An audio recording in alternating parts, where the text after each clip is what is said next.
Madison Square Garden. Okay. All right. We got Madison Square Garden. we got the Barclays Center, and we got Webster Bakery. We got them. Yes, speak it into existence. Exactly. By the way, we do want to remind everybody that this is a live call-in show. Yeah, you can call in anytime you want. Yes, you can call us at the number on your screen. You could ask questions to Fred in his purple shirt. You could ask questions to Keisha or myself. Or to him. Mind you. Yes, I have the Captain Crunch Mind shirt you, on. folks, let's just you want to make fun of my purple shirt, right? Yeah, let's go. All week you've been making fun of my shirt. Yes. Right? You are wearing a military jacket right on TV. You literally came down here. I'm going to work.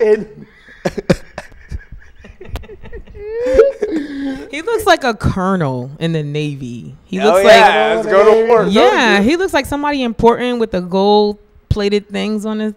I'm trying to impress the ladies. You know? There you go. I'm trying to impress you ladies. I mean, yes. Freddie, you got your lady, but I'm trying to impress other ladies. I'm trying to get you are on your way. Although she's gonna watch this show and totally kill you later, but Freddie's like, I don't want the phone call later. I'll be like, how the heck did David do all that? But thank you. I got about 3 more other shirts at home. But besides that, I mean, but this is the thing. Like we were talking about tonight. You see how comedy can bring people together, and we forgot to mention that how comedy can bring people together. It can. You know, Very well can. I just met you about 45 minutes ago, 20 something like that, and we were having a good conversation. You know, Freddie, I've known you my whole life, and you and me are a comedy show in itself. Oh yeah, we had a comedy show last week where we just. I'm talking about our everyday life. For your anxiety through the roof to my temper, it's a comedy show. Yep. Or going through glass doors. I would suggest you do that. Let's not go there on live TV. Exactly. But you know that's the thing though. It brings people together and it makes people feel good. Like you said earlier, also, it helps people to laugh. Yes. You know, sometimes you can brighten a person's day just by making them laugh or even smile. You know. Yeah, it's funny when you think about it. If you look like way back in the day, a clown is technically a comedian way back in the day. That's what they used to call them back in the Egyptian days when we were kings and queens. You can go see a comedy event and have like a mediocre day or a bad day and be like, you can come out of that and be like, wow. Exactly. You know, feel better about yourself because you went to the event. Now, Keisha, my question to you is, do you feel comedy is better now or was it better back in the day? I was going to ask that. Well, for me personally, since I'm old school, I think I definitely feel like it was better back in the day. I feel like the material had a lot more substance and the comedians and entertainers actually put some thought into their writing. Yeah. Nowadays, it's not so much that I see. You know, we see a lot of YouTube superstars and internet comedians out there. Internet sensation overnight. Facebook Live, people try to be comedians on Facebook Live. And so when you have people out there that are not committed to the art and that are not writing and, you know, like kind of putting in the work like the rest of the hardworking comedians, it kind of loses its substance and authenticity, if I may say so. I would agree with that. I think, you know, the best comedians are comedians, like you said, with real life experience or just being yourself. Sometimes just being yourself. Mm-hmm. You know, I wouldn't call myself a comedian, but I think I could do a couple of lines in a movie.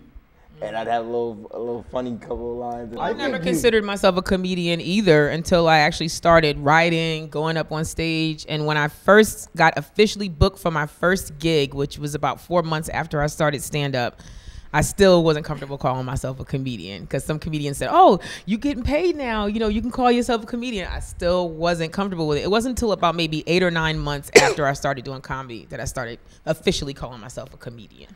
Yeah, because you got to get used to what you're doing. I think besides that, when you do something that you like doing, you don't even consider yourself a rapper, an actor, a comedian, a writer. It's just something you do. Mm-hmm. You know, it's like second nature to you. It's something I do. Yeah, because he makes fun of me all the time. He's like, "You're a poet." I said, "Yeah." He's like, but you're writing a book. I said, yeah, but half the time I'm writing poetry. Right. Exactly, but it's like it's second nature to you. So it's like, oh well, Freddie, for example, if you were a published author, it's like, oh, you're a published author. Freddie's like, I'm just a guy who writes a book. But that's because to you it's second nature. You know, it's kind of like my music producer. He does rap music and he's very good at it, even better than me. But for him, it's like second nature. Yeah. He could just be like, yeah, next thing you know, he's just going off, and I can't even keep up with it. But for him, it's second nature. You know, for me, I have to really sit there and I have to really, pull it off. But but that's the thing, though. I don't know. It's just something you love to do. Even Freddie, you say it with me, with doing this. You're like, well, Dave's on top of his head, just talking. I guess I got a big mouth. I guess I got a big mouth, like Chris Tucker. I got a big mouth. Well, just recently I launched a very small media company. It's called Cassermere Media, LLC. And I'm not thinking of, but I've started taking the first steps to management. So I have 3 comedic actors that are ready to sign up under Cassermere Media when we're officially ready to go. Nice. And I'm really, really excited about that. I've started to learn more about the business side of it, making connections with promoters and different comedy clubs all over the country. So that's kind of like my next venture. I want to be able to have a studio just like this one with reporters reporting news that is of substance and not what mass media produces a lot nowadays. And it's a big uphill battle, I know, but I'm really excited because I love challenging myself for something new. I'm right there with that. I mean, if you don't challenge yourself in life, then life becomes boring. Mm-hmm. Yeah. Freddie says to me all the time, but you already did this and that, but I'm always looking for the next challenge, and the next challenge, and the next challenge. Mm-hmm. Because if you don't continue challenging yourself, it's like, it gets like, okay, what do I got to do left? Right. Mm-hmm. I like to go forward for, the people that become great, whatever you do, or legends as they like to call it, it's not because of what they've done, it's what they continue to do. They don't sit on their accomplishments, they always look forward to their next accomplishment. Like, okay, I did this now. Why they're already finishing that, they're already looking forward to this.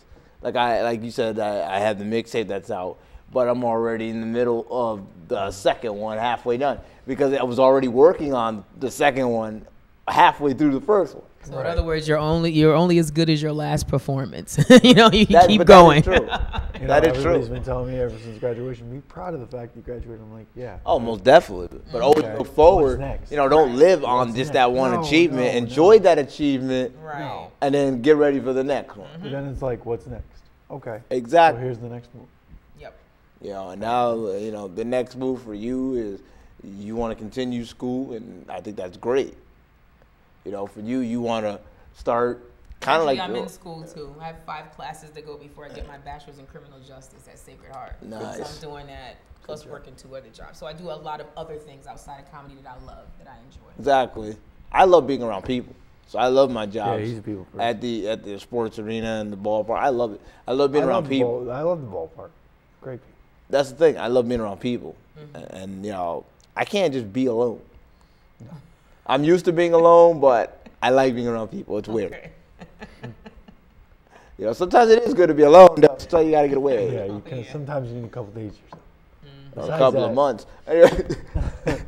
Maybe a couple of years. By the way, Freddie, you sitting there, you look bored like you sit at the bar. You drink. Really? You look like you sit at the bar right now. All we need is a drink. No. But you want to do the announcements? Yeah. You guys can watch this episode as well as any other episodes on our YouTube channel, which is Keeping It Real with David King. Or you can look us up on Twitter, which is 13 Keeping It Real, and we have a Facebook, which is Keeping It Real TV. And this episode will be up either Friday or Monday of next week. Beautiful. Now that you solved all that problem, great. We still have a problem with the purple shirt. I do have to get a new shirt, folks. I like the color. I like the color. It's very feng shui. So is yours. Well, I'm trying to go to China. And maybe I wear to go to China. You're going to be very welcome with that shirt. Yeah, right? Yes. Yeah. Much. Open arms. Yeah. Straight jacket. And Chinese food. Straight jacket. Sometimes I think I belong in a straight jacket. That's The fact that you said that The live. fact that I said that live just goes to show you folks that in today's episode, It's called keeping it real comedy. lesson for today. Anything can happen on live TV, from technical difficulties to running 5 minutes late, and that's not just because I'm black, but in general, anything is possible when you're on live TV. Yes, it is. What we got? What do we got here? Like 2 minutes to go before tonight it's over with. Fast. Well, when we start talking, Yeah, we kind of just. Well, I wasn't referring to you, but Oh, shut up. you didn't get the memo. No, I slept. No, see, he still didn't get it. She got it, you didn't, you're out. Anyway, the point is, I guess it just, you rely by time. And once again, that's what comedy does. When you're having a good time, it passes time. I cannot imagine how many times I've watched comedy or listened to comedy, and I've like lost track of time. Like, oh man, I was supposed to do that, now I ain't do it. I love comedy so much. I love making somebody laugh. I love making somebody smile, and it just it gets rid of the pain, and it helps me go through another day. Because if I can go to bed knowing that I laughed today, woo! I'd rather go to bed happy than go to bed sad. Because it's like this, at the end of the day, if it was my last day on earth, at least I know I died happy. That's I right. have to agree. Mm-hmm. But any last words before we go off? You first. Actually, I just wanted to say how much I love stand-up comedy. I want to thank every single promoter and comedian that has ever given me stage time and a chance to get up on that stage and work out.